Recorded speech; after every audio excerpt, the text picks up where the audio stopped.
नमस्कार दोस्तों, आपकी स्वागत है मेरे YouTube चैनल पर। आज की कहानी है, एक विधवा ने लिया अनोखी फैसला। माला, वो पूजा का थाल देना। नहीं, तुम रहने दो, इससे तो सीमा का सुहाग का जोड़ा रखा है, मैं खुद ही ले लूंगी। ये कहकर भारती बुआ थाल लेकर चली गई। माला मन महसूस कर रही थी। अपने आंसुओं को छिपाकर मुस्कुराकर कमरे से बाहर आ गई।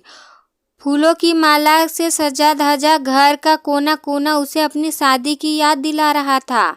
बिल्कुल ऐसी ही रौनक थी। बिल्कुल ये हंसी ठहाके चहल पहल और रिश्तेदारों की रौनक से घर भरा हुआ था। बारात आने वाली है, पूरे घर में शोर शराबा हो रहा था। दुल्हन बन के माला अपने होने वाली पति भवेश का इंतजार कर रही थी। मन में हजारों सपने लेकर माला ने भवेश को अपनाया। माला और भवेश की शादी घर वालों की मर्जी से हुई थी, फिर भी लगता था कि जैसे लव मैरिज हुई है। दोनों का वैवाहिक जीवन बहुत ही खुशमय चल रहा था। शादी के कुछ समय बाद माला और भवेश हिल स्टेशन घूमने गए। पहाड़ों पर घूमते हुए अचानक भवेश का पैर फिसला और वह खाई में गिर गया। सब कुछ अचानक हुआ। माला अपने होश खो बैठी। स्थानीय लोगों की मदद से माला को घर पहुंचाया गया। बेटे को खोने का गम में माला की सास माला को अपशगुनी मानने लगी। तू अकेली क्यों आ गई? मेरे भवेश को वहां छोड़कर आ गई। अरे, भवेश की जगह खाई में तू गिर जाती तो अच्छा रहता। तूने भी मेरे भवेश को खाई में गिराया है। मनहूस कहीं की, तुझे कभी भी सुख नहीं मिलेगा। तू भी मेरी तरह जीवन भर तड़पती रहेगी। ससुर जी समझाते कि वो औरत होकर तू औरत का दर्द नहीं समझती है, इससे इसका क्या दोष। हमारे भवेश की इतनी सासें थी। सास की रोज रोज की ताने से परेशान माला ससुराल से मायके रहने आ गई। मायके में माता पिता के साथ ही छोटा भाई और बहन थे। माला की छोटी बहन सीमा की शादी 2 दिन बाद थी। उसी की तैयारियां चल रही थी। ससुराल हो या मायका, कोई ना कोई माला का मन दुखी देता था। ससुराल हो या मायका, कोई भी माला का मन दुखा ही देता था। माला का जीवन बेरंग हो चुका था और उसके कोई संतान भी नहीं थी। बीएड की थी और इसीलिए एक स्कूल में टीचर बन गई थी। दिन भर स्कूल जाती, घर पर आकर मम्मी और बहन की घरेलू काम में हाथ बटाती। वैसे तो माला मायके में खुश रहती, पर उसे अपना अकेलापन काटने को दौड़ता था। बहुत ही अकेला रह गई थी। जब से छोटी बहन की शादी पक्का हुई है, तब से सीमा भी बहुत व्यस्त रहती है और छोटा भाई अपनी पढ़ाई में व्यस्त रहता है। माला बहुत ही दुखी रहती। दिन भर तो बच्चे के साथ स्कूल में बीत जाता था, पर शाम होते ही वह भी थोड़ी सी अनमनी सी हो जाती थी।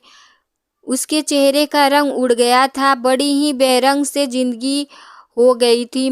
माला के स्कूल में ही नितिन सर थे जो माला को पसंद करते थे, पर माला को समाज और परिवार का भय हर वक्त सताता रहता था। ससुराल में लोग क्या कहेंगे, मायके में भी पिता पुराने विचार के थे। माँ की पिताजी के सामने चलती ही नहीं थी। उनके लिए माला का दुर्भाग्य है और जीवन भर उससे ऐसे ही रहना पड़ेगा। माला के साथ सभी ऐसे व्यवहार करते थे जैसे कि अछूत हो। किसी भी शुभ काम में उपस्थिति नगण्य ही रहती थी। विधवा होना तो कोई अपराध नहीं है। किसी व्यक्ति का जीवन या मृत्यु आपके हाथ में नहीं है। समाज का आज भी विधवाओं के प्रति दृष्टिकोण सही नहीं है। विधवा होना किसी के हाथ में नहीं है। लड़की पहले ही जीती थी और विधवा होते ही ससुराल वाले उसे दोषी मानने लगते हैं। हर बार हर घटना के लिए औरतों को ही दोषी ठहराया जाता है। मन से माला भी नितिन को चाहने लगी थी, पर अपनी भावनाओं को नियंत्रण कर रखा हुआ था। अभी उम्र भी क्या थी, पिछले महीने ही 30 की हुई थी। सीमा के शादी में 2 दिन बचे थे। सारे नेकचार होने बाकी थे। माला का मन खुद को कचोड़ रहा था। तभी उसने सीमा से बात की और एक निर्णय लिया और नितिन से बात की। नितिन मंदिर में मिलने आया। माला ने माता के सामने नितिन से पूछा, क्या तुम अभी मुझसे शादी करोगे, मेरे मांग भरोगे? नितिन तो यही चाहता था। उसने माला को कितनी बार कहा भी था, पर माला ही खुद को तैयार नहीं कर पा रही थी। नितिन ने मंदिर में माला का मांग में सिंदूर भर दिया।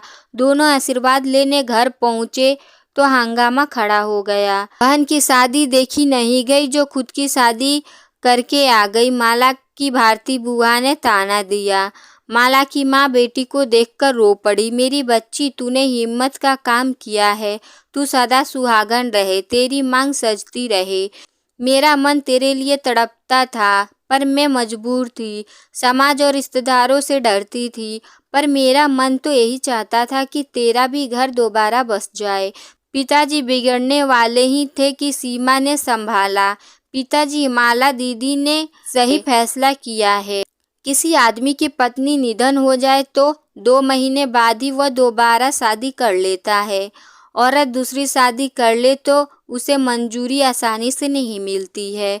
आदमी के लिए अकेला जीवन बिताना मुश्किल होता है, औरत के लिए भी कहाँ आसान होता है। विधवा को समाज इज्जत नहीं देता है, उसे अछूत समझता है। विधवा औरत हमेशा सवालों के कटघरे में ही खड़ी रहती है। पल पल उन्हें समाज को सफाई देनी पड़ती है। आखिर क्यों? अब तो समाज काफी बदल गया है। विधवा विवाह भी हो रही है। ससुराल वाले खुद बहू को दूसरी शादी करवाते हैं।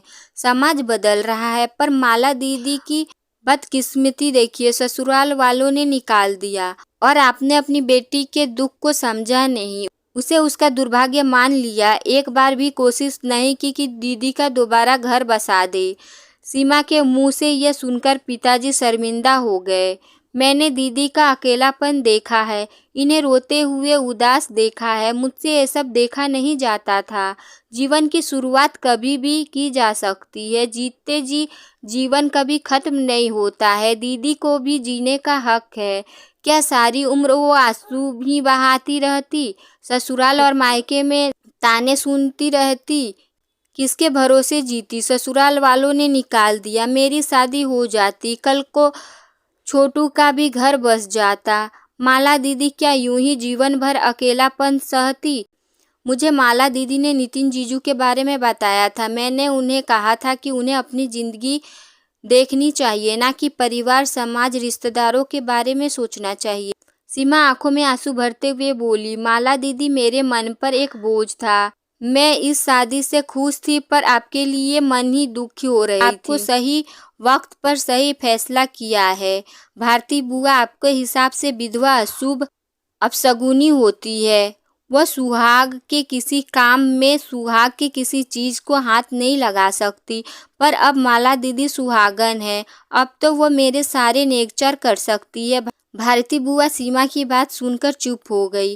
पिताजी, आप दीदी और जीजू का आशीर्वाद दीजिए, आपकी बेटी का घर बसने जा रहा है।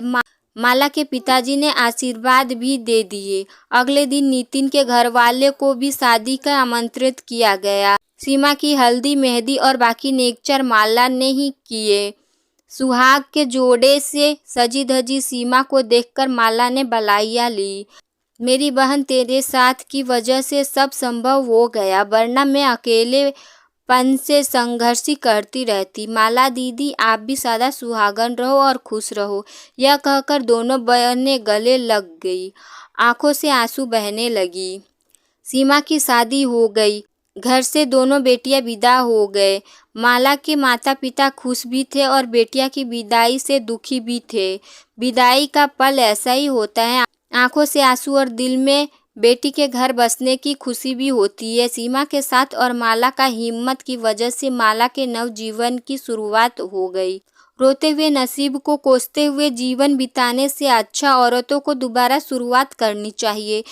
जीवन साथी का साथ हर कदम पर चाहिए होता है। समाज और रिश्तेदार थोड़े बातें बनाएंगे, फिर सब अपनी दुनिया में व्यस्त हो जाएंगे। आपका दुख और अकेलापन बांटने कोई नहीं आएगा। आपका साथी ही हर कदम पर आपके साथ होगा। आपको मेरी कहानी कैसी लगी? आप अपनी राय कमेंट बॉक्स में ज़रूर दीजिएगा। कहानी पसंद आए तो लाइक, शेयर, सब्सक्राइब कर दीजिएगा। मिलते हैं अगली कहानी में। Thank you for watching video.